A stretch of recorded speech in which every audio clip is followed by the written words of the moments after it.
Good morning, everybody. This is Mrs. Salcido, and I'm going to be giving y'all one of the readings that you need in order to complete this week's classwork assignment. The first thing I'm going to show you is how to get there from our Google Classroom.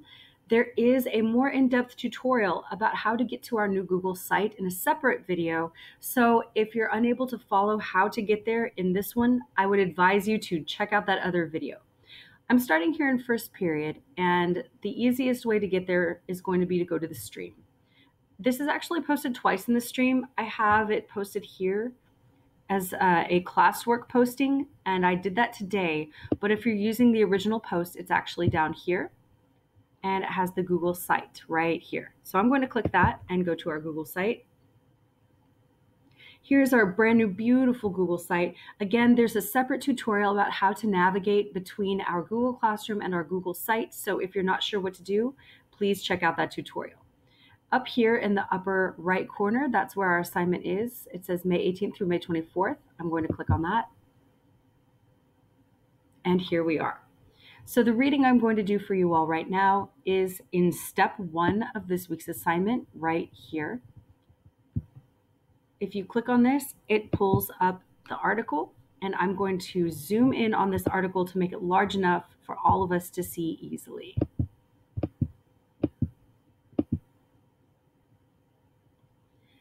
All right. Everyone, please follow along as I read the article, How to Write a Formal Letter. Use these tips when writing a formal letter. In today's internet and email-driven society, the need to write a formal letter arises less often than in the past.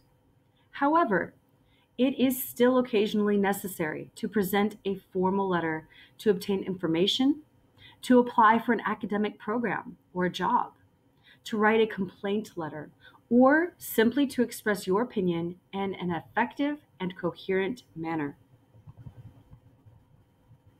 Be concise. State the purpose of your formal letter in the first paragraph, and don't veer from the subject. Try to avoid flowery language or long words. Keep the letter short and to the point. This excerpt from Strunk and White's The Elements of Style, 4th edition, provides the perfect rule of thumb. Vigorous writing is concise. A sentence should contain no unnecessary words. A paragraph, no unnecessary sentences, for the same reason that a drawing should have no unnecessary lines and a machine no unnecessary parts. This requires not that the writer make all sentences short or avoid all detail and treat subjects only in outline, but that every word tell. Use the right tone. A business or formal letter should be written in a tone that is slightly more formal than your everyday language.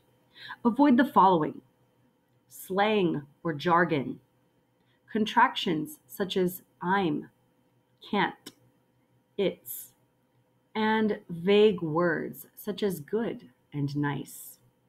Be polite and respectful, even if you are complaining.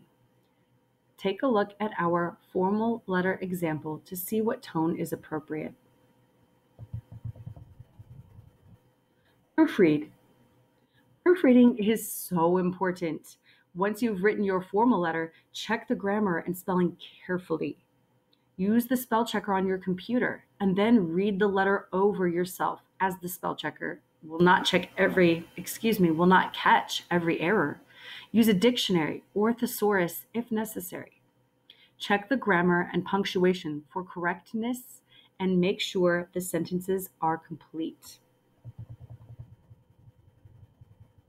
It is a good idea to have someone else proofread your formal letter, even after you have done so, as you may have overlooked errors in something that you have read over many times. If this formal letter is important enough for you to take the time to write, don't rush its completion. Errors will diminish the impact of the statement or impression you are trying to make. Use proper format and presentation. Remember that the first impression is the one that lasts. Use good quality paper and a matching envelope for your formal letter. Make sure the recipient is addressed properly and that his or her name is spelled correctly. Equally important, don't forget to sign the letter. Check out our letter writing ebook, which features several examples of formal letters. You can also search for free templates online.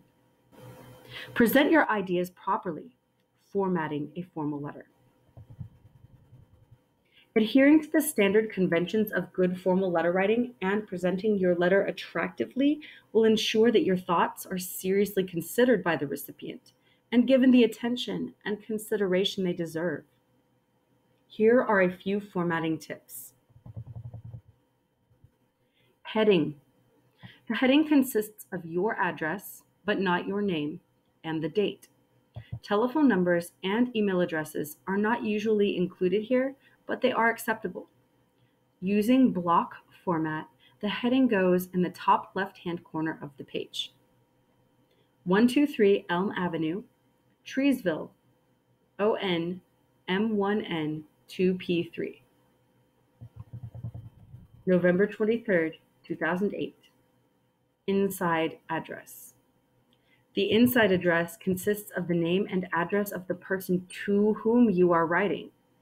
You should try to address the formal letter to a specific person, but if you do not know his or her name, at least try to include his or her title. This address is usually placed 4 lines below the heading if a word processor is used, or 1 line below the heading if the letter is handwritten. Mr. M. Leaf, name. Chief of Syrup Production, title. Old Sticky Pancake Company, 456 Maple Lane, Forest, ON 7W8 9Y0.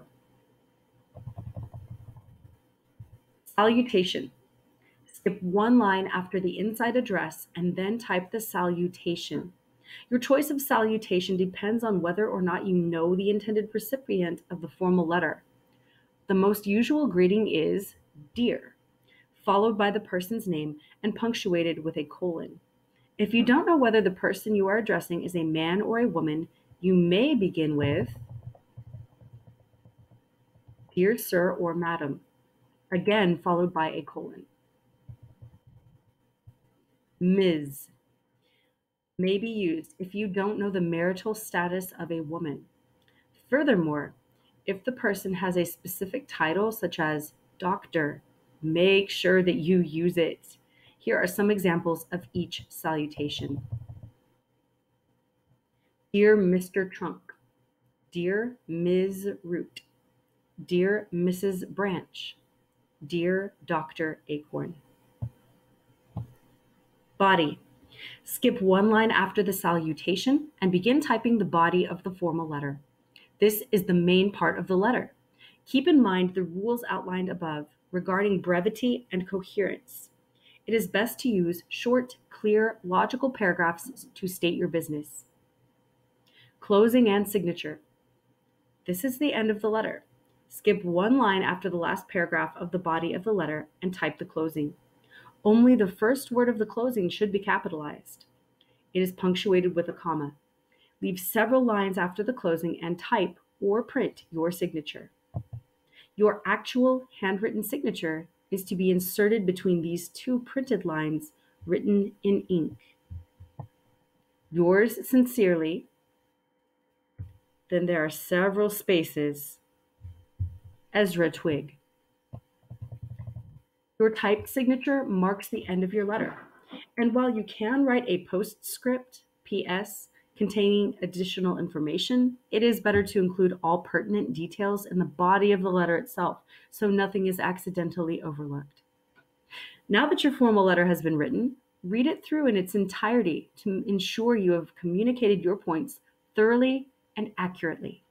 Then it's ready to be sent off to its recipient. This concludes the reading of the article, How to Write a Formal Letter. The next reading will be in a separate video, and it will be brief. It will just be a reading of the example letter that is presented in your Google site. And as always, if y'all have questions, comments, or concerns, please email me or drop me some comments below.